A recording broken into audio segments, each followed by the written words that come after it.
বিএনপিও করি না, আওয়ামী লীগও করি না। কিন্তু আপনি এই বাংলাদেশের ইতিহাস লিখতে গেলে জিয়াউর রহমান বা শেখ মুজিবুর রহমান এগুলো কি বাদ দিয়ে লিখতে পারবেন?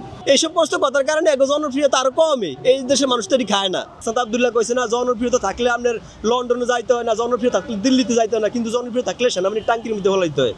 যদি 30টা আসন পায় সারা বাংলাদেশে এনসিপির নেতারা, তাহলে মেয়ে শাহবাগে আত্মহত্যা করুন গলার দড়ি দিয়া। এরকম হয়েছে এগো জনপ্রিয়তা।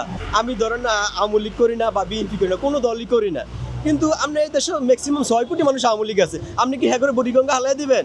আমাদের প্রধান উপদেষ্টা এবং আমাদের স্বরাষ্ট্র উপদেষ্টা ওনারা কইছে যে বাংলাদেশে আর কোনো মানুষ মরবো না, আর সেনাবাহিনী গুল্লি করবো না। আমরা তাকে এই কথাটা বাহাবা দিছি, কিন্তু গোপালগঞ্জে কি মানুষ মারে না গুল্লি করে? এবং আমাদের যিনি স্বরাষ্ট্র উপদেষ্টা তিনি কিন্তু 18 কোটি মানুষের জন্যই স্বরাষ্ট্র উপদেষ্টা। এর তো কোনো বৈষম্য নাই, সবারই তো। এবং গোপালগঞ্জে মানুষ মারছে, সরকার একটা দুঃখ নিয়ে একটা বিবৃতি দেয় না। এই যে চান্দাবাজি করে ধরা খাইছে একজন সমন্বয়ক, তাও কোটি কোটি টাকা।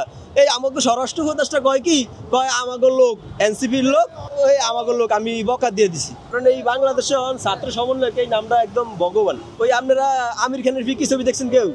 আমির খানের ফিডে তো গেলেই ভগবানের ছবি লাগে রায়, তো কেউ আর ফিডায় না। হ্যাঁ, বাংলাদেশে আকাম কুকাম সব করিয়া যাই করে এখন সাইড মুড লাগে দেখে আমি ছাত্র সমন্বয়ক, তার তো কিছু করানো যায় না। 7 ফুল মাপ। বিএনপি তো এত বড় দল, বিএনপি তো কোনো 300 আসন পাইব, এনসিপি নেতারা 300 আসন পাই কেমনি?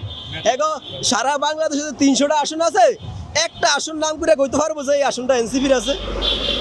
সারা বাংলাদেশে তাকে 3% জনপ্রিয়তা আছে, 300 আসন পাই কেমনি?